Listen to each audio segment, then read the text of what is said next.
Hi everybody. I'd like to start off today by looking at a problem that showed up a couple of years ago on AP Free Response and made a lot of students very upset. It's an optimization problem. It sounds straightforward enough.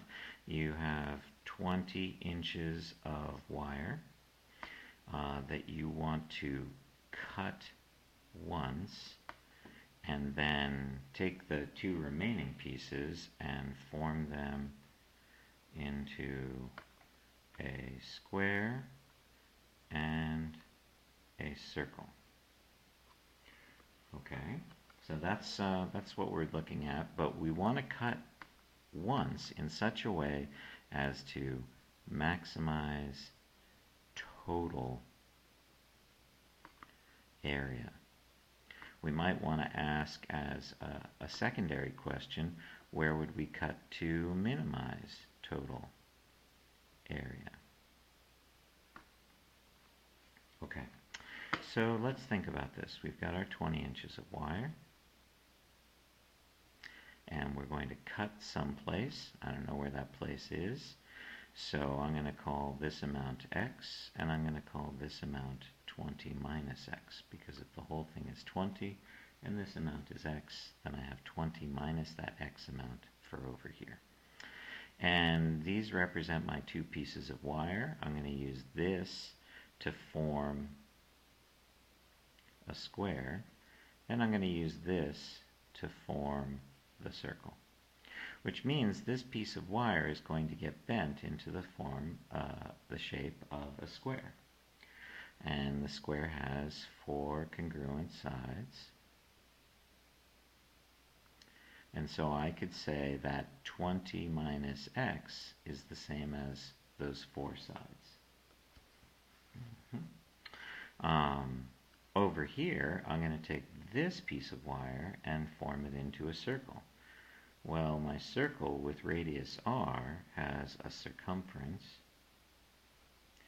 or perimeter of the circle, as 2 pi r.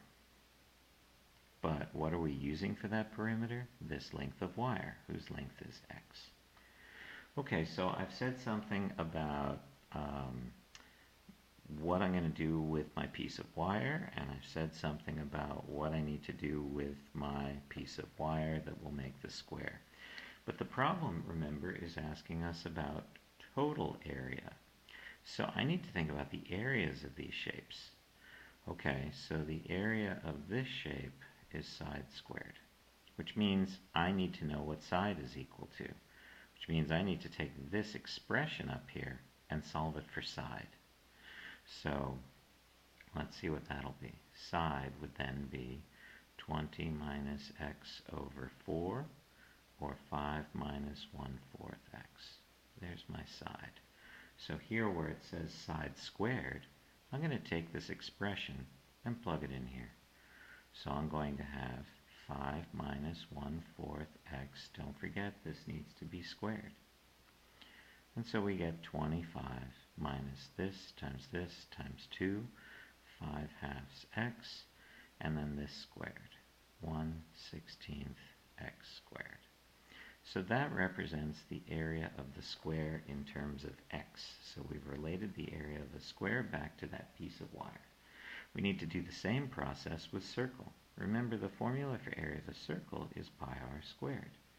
Well, I don't know what r is yet, but I do know that 2 pi r equals x. If I divide both sides by 2 pi, I get radius equals x over 2 pi. And I can take this expression, radius equals x over 2 pi, and plug it in here for radius. So area equals pi x over 2 pi squared, pi x squared, 2 squared is 4, pi squared. I can cancel, so yeah, I did have to apply that exponent to each of those. There's no pluses and minuses in here. I can now cancel one of those, and I get x squared over 4 pi. Great, so that's the area of the circle. But we're interested in total area. And total area will be the area of the square plus the area of the circle. Okay, so that's going to be 25 minus 5 halves x plus 1/16 x squared, the area of the square, plus the area of the circle, x squared over 4 pi. Okay, that's total area. Area as a function of where we snipped the wire. All right, well that's great, but we need to maximize total area, which means I need to find the derivative. So I'm interested in a prime here. The derivative of this is 0. The derivative of this is negative 5 halves. The derivative of this is 1/8 x. And the derivative of this will be x over 2 pi. Okie doke. Now, this is a linear function. I know that because it just says a number times x, plus some stuff. So this is just a linear equation, positive slope, negative y-intercept. I know this derivative is defined everywhere. This derivative is never undefined. But what about the derivative equal to 0? Well, that happens when negative 5 halves plus 1/8 x plus x over 2 pi is set equal to 0. I'll do that on the next board. So we get 5 halves equals, and I think over here I'm going to factor out an x and have 1/8 plus 1 over 2 pi. Okay? And I think I might even enjoy making a common denominator of 8 pi here. 5 halves equals x, and we'll have, this needs to be multiplied by pi over pi, this needs to be multiplied by 4 over 4, and we'll have 8 pi on the bottom. Why did you want to do that, Mr. Kukla? Well, because now I'm going to multiply both sides by the reciprocal of that one fraction, as opposed to dividing by all this stuff and having this divided by this. That was making me a little tense. So I'm going to multiply both sides by 8 pi over pi plus 4. I notice here I can do a little canceling, but not a lot. No, you can't cancel these, and no, you can't cancel these. Instead, you end up with 20 pi over pi plus 4 is what x equals. Well, great. Let's get our calculator and decimalize that. I did that a few moments ago and came up with a value of 8.798. 8.798. Okay, so here's my area prime sign chart, and I've got my 8.798, 98, as where I'm cutting. Now, remember, I was coming in and saying that this amount, x, represented the perimeter of the circle, okay? And 20 minus x was the perimeter of the square. All right, so when we cut here at 8.798 inches from this side, what do we find? Well, I don't know. Let's plug in some values back into, we really do need a prime here, back into a prime. Okay. Ugh.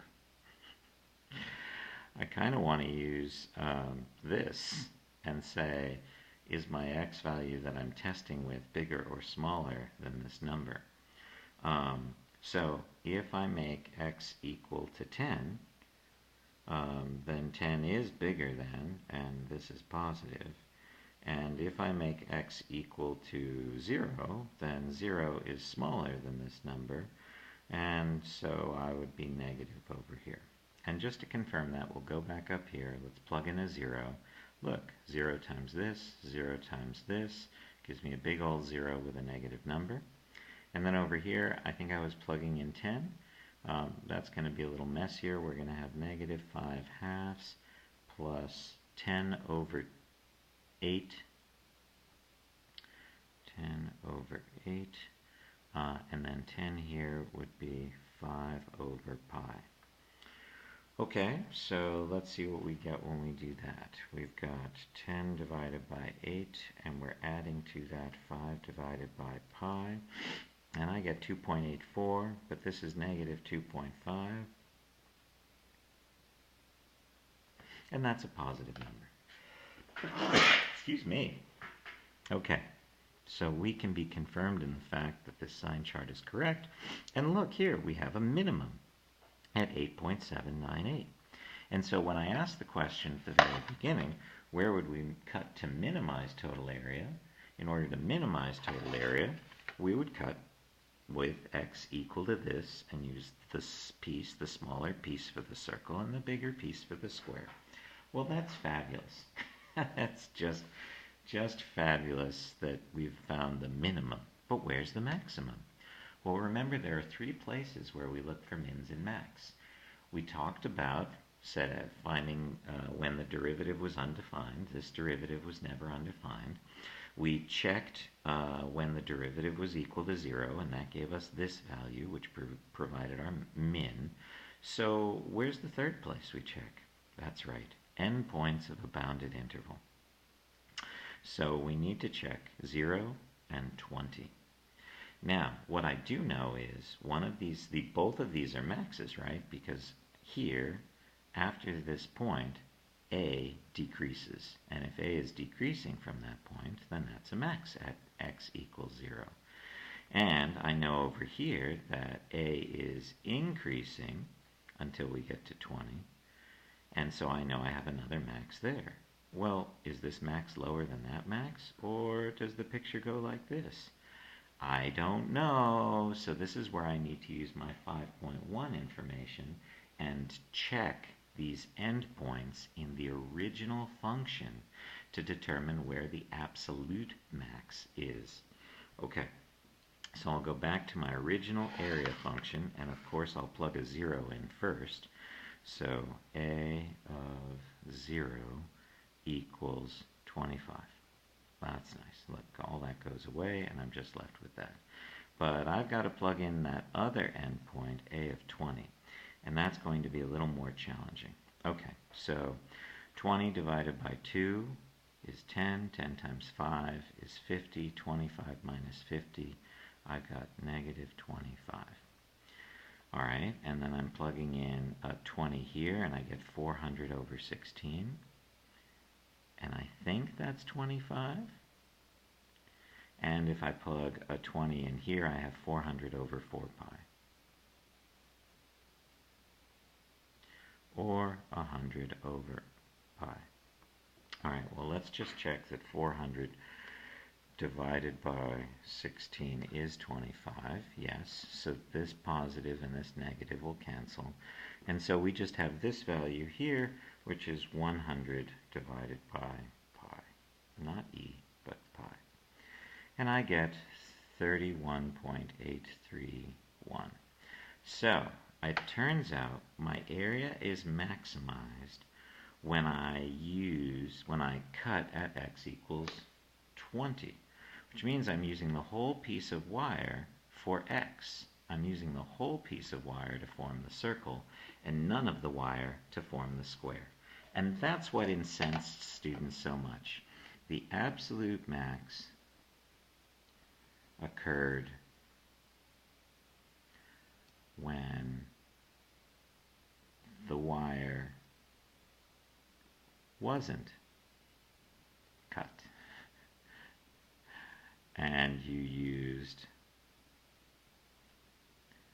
all the wire for the circle. Oh, there were so many angry people. So many angry people that year. Okay, well, that's our first problem for today. Second problem has to deal with calculus dog. Here, I've got a picture for you. This is a great story. Look, there's calculus dog. And that's Tim Pennings with calculus dog. Tim's a little older now, by the way. Okay, it says here that Tim Pennings, a math professor at Hope College, was playing on the beach with his Welsh corgi Elvis when he noticed something remarkable. Elvis was doing math. Dog wasn't ciphering with a calculator, but rather acting out the solution to a calculus problem. Huh? How exactly did Elvis show a knowledge of calculus? Pennings was playing fetch with Elvis that day, throwing a ball at an angle far into the surf. To retrieve the ball, Elvis might have taken the shortest route and swum right for it. But a dog can run much faster than it can swim. So to get the ball in the shortest time, notice that, minimizing time, Elvis ran along the beach for a certain distance before plunging into the water, swimming the rest of the way. Ooh, using a formula in calculus, a mathematician could, and you will in a few minutes, determine the exact spot on the beach where Elvis should have jumped into the water to minimize his travel time. Elvis seemed to know instinctively where that spot was. Several days later, Pennings tested his observation by taking Elvis back to the beach and clocking the dog's running and swimming times. Then Pennings tossed the ball into the water 35 times over the next 3 hours, each time measuring both the distance to the ball and the distance Elvis covered on the beach before jumping in. We only stopped when the waves got too high. Elvis had no interest in quitting. Back at his office, Pennings did some calculus, and though the spot changed position with every throw because of the angle and the distance of the ball differed each time, but Elvis came within a foot of the spot on most occasions. Well, let's take a look at what Elvis was doing. Okay?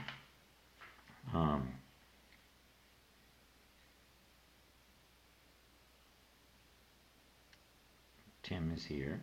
This is where Tim and the dog start. Tim and Elvis, and this is where Tim throws the ball to. And that's the shortest distance that they were talking about. Okay?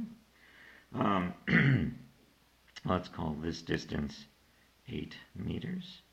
Let's call this distance 3 meters. Now, there's 3 options here. 1, swim only, no running, just swim. Don't run down the beach and then swim. This is the shortest swim, which is good because the corgi doesn't swim very fast. This is the shortest distance to cover, but it's the longest swim, and corgis have very little feet, so they don't swim very fast.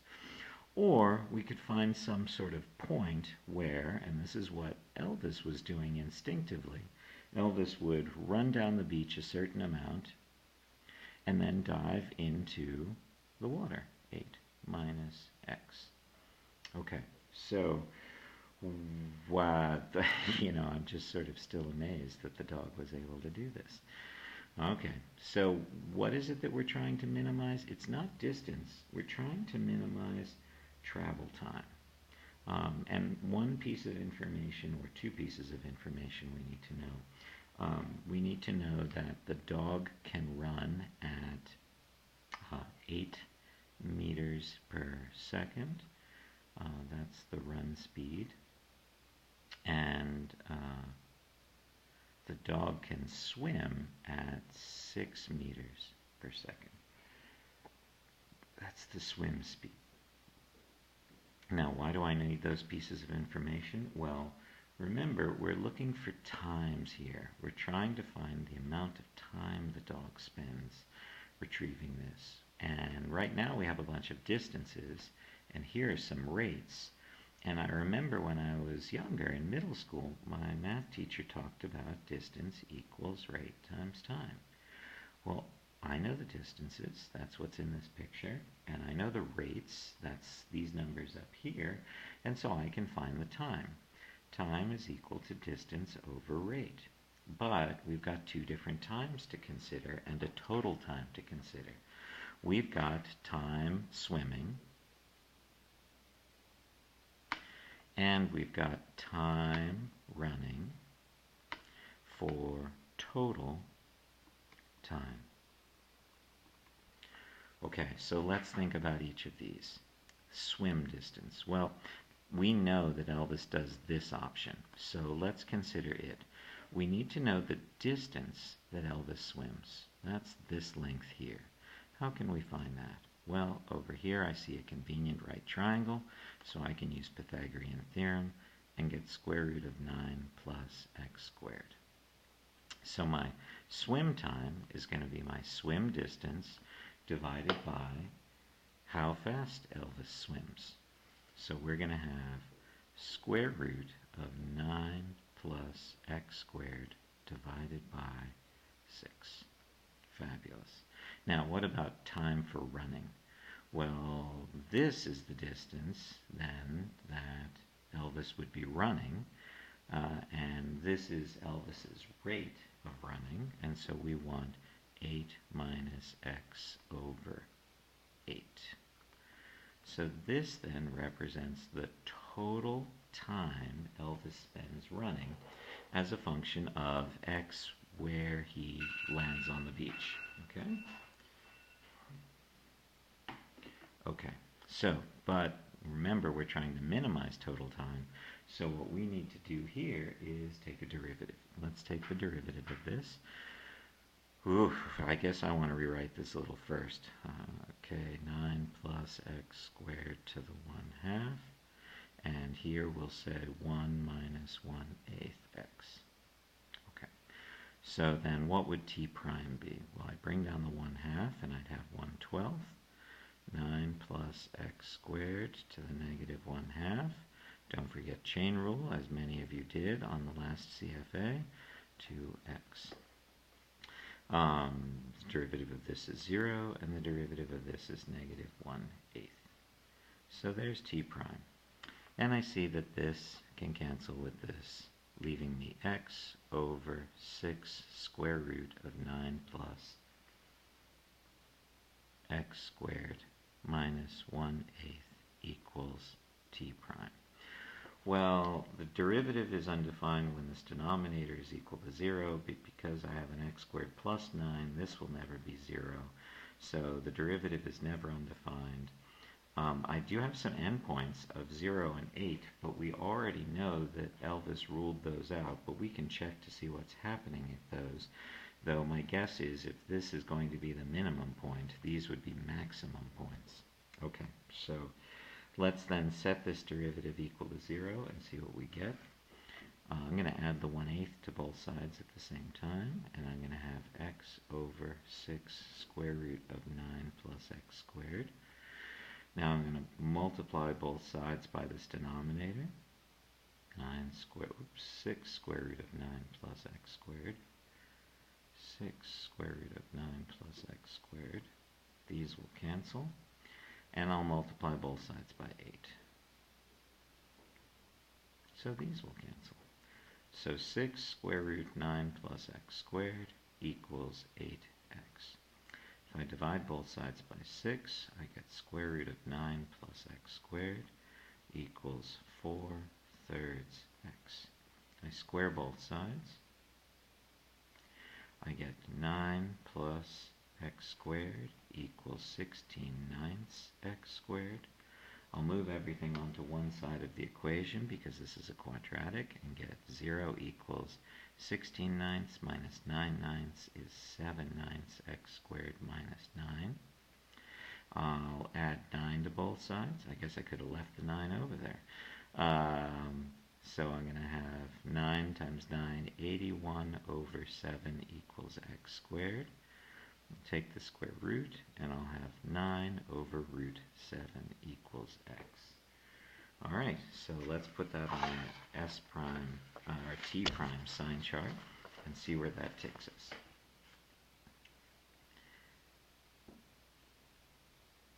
T prime.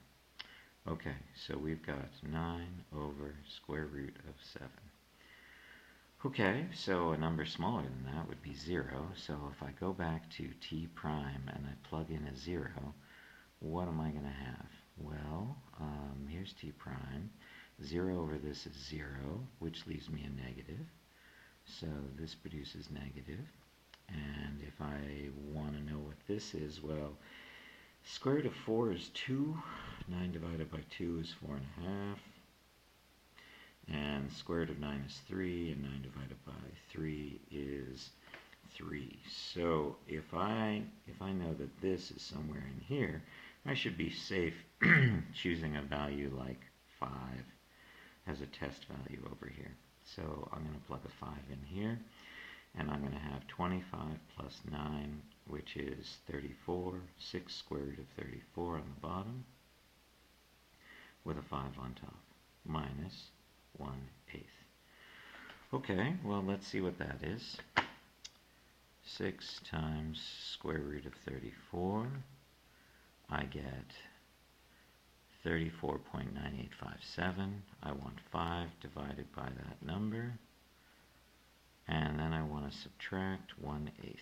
And lo and behold, it's small, but it's positive. Okay, so we know then that we have minimum when, I guess that point there is 9 over root 7. How far away from Tim is 8 minus 9 over root 7? So just to satisfy my curiosity, 8 minus 9 divided by square root of 7 would be 4.598 meters.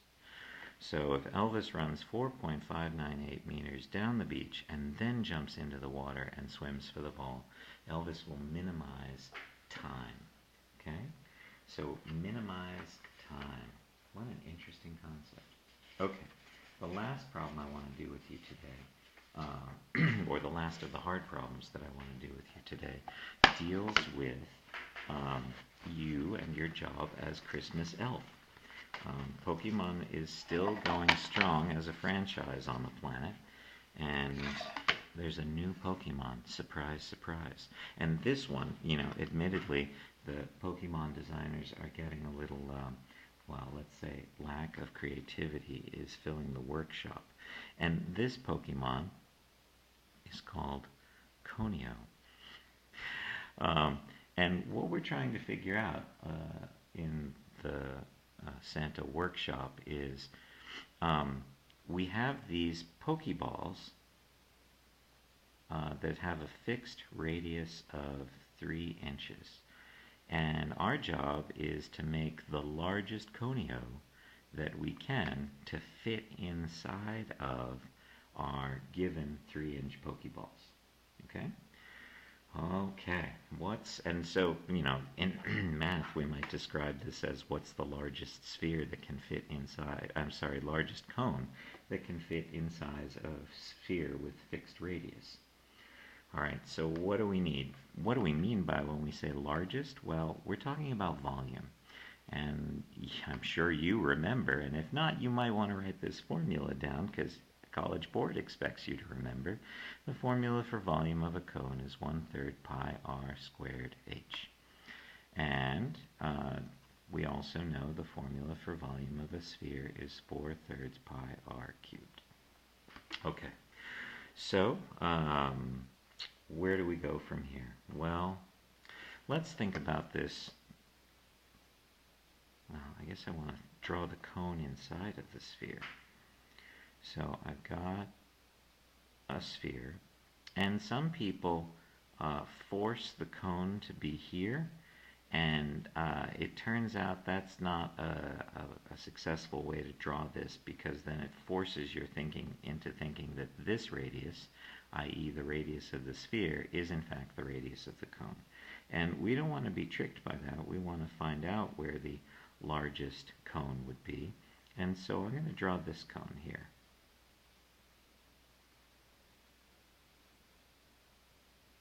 Okay, so there's a cone sitting inside of my sphere, and what do I know? Well, I know that this is the center of the circle, and that this distance is the radius of 3. But I can draw that 3 in other ways.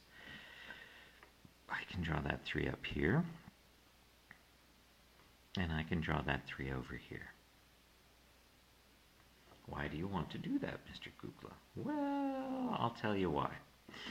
Because when I think about the radius of the cone, which by the way isn't necessarily the same as the radius of the sphere, and I think about the height of the cone, I want to see those.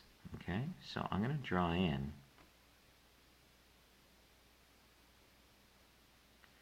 there's the radius of the cone. I'm going to call this amount y, because it goes up. And I'm going to say that y plus 3 is the height. Okay, y plus 3 is the height of the cone.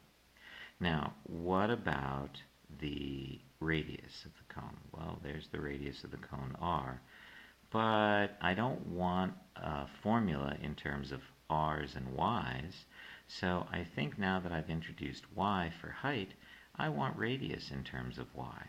But conveniently I notice a little right triangle here, and I can make a relationship that says y squared plus r squared equals 3 squared, or 9. And we're looking for r squared conveniently enough, and so r squared would be 9 minus y squared. Okay, so if I plug this in for h and this in for r squared in our volume formula, what will we have? Volume will be 1/3 pi. We said radius squared was 9 minus y squared, and the height was y plus 3. Okay, so now what? We have volume. Oh, we're trying to maximize volume. Well, what about the sphere? Well, you know what? This 3 that shows up in both of these is in fact constraining the cone within our fixed sphere. So we don't have to worry about the sphere anymore. All we have to do is maximize volume, which means I need to take the derivative of this. And I think I'm going to FOIL. So I'll have 9y minus y to the third plus 27 minus 3y squared. And when I take the derivative of that, and no, I'm not using product rule here. Come on, this is a constant times a function. I'm just going to take the derivative of the constant and multiply by this number. Okay, and look, let's even go further. I'm going to say, is this derivative ever undefined? Well, this is a polynomial, so its derivative is always defined. What about the derivative equal to 0? Well, sure, but if the derivative is equal to 0, does the constant equal 0? No, so I don't even have to worry about this constant. So let's just take the derivative over here, okay? So we've got minus 3y squared. Oops, I forgot the 9 here, and then minus 6y. If I write that in descending order, and yes, I'm still going to put the pi over 3 in front. If I write that in descending order, I'll have negative 3y squared minus 6y plus 9 times pi over 3. And I think what I'd like to do, oh look, a downturned parabola. That's fabulous. Downturned parabolas have maximums. I could use minus b over 2a here. Oh, I kind of want to do that. Minus a minus 6 over 2 times negative 3. Why, look, when y equals 1, we're going to have our maximum. But let's finish it calculously, just for a sense of completion. Okay, I'm going to take out a negative, and a 3, tink, tink, and I'll have y squared plus 2y minus 3. And this factors as y minus 1 and y plus 3. Well, we know our y can't be a negative number because it's part of this height. So y equals 1 is our critical value. If we go over to our v prime sign chart and put 1 on it, and I go back to v prime and I test a value to the left of 1, like 0, I end up with positive, right? Because this goes away, and I'm just left with this times this, which is positive. And if I plug in a number bigger than 1, like 10, I'm going to have negative 300 minus 60, which is negative 360 plus 9. Well, I think that's a negative number when I multiply that negative times this positive. And so lo and behold, volume is maximized when y equals 0. Now, it's good in problems like this to go back and read the problem again when you think you're done, because sometimes the problem only wants to know something like this, but sometimes the problem asks, what are the dimensions of the largest cone that can fit in our 3-inch Pokeball? Okay? So if we know that y equals 1, we can come back up here and say 1 plus 3 is the height, so the height should be 4 inches. I know that's a little freaky, isn't it? Because the radius of the sphere was 3. And then we're going to plug our 1 in here, and 9 minus 1 squared, or 9 minus 1, is 8. So our radius squared is 8. So radius would be 2 root 2. Okay, so the largest conio that we can get inside of this Pokeball has a radius of 2 root 2 inches and a height of 4 inches. Get to work, happy elves. And that'll be it for today's problems, I think. I'm tempted to do a couple of extra where you practice things we've talked about, but I think I might just say use the rest of this time to go over some of your homework stuff. Okay. Take care, everybody. Work together and send me questions when you have them about this. Happy Thanksgiving.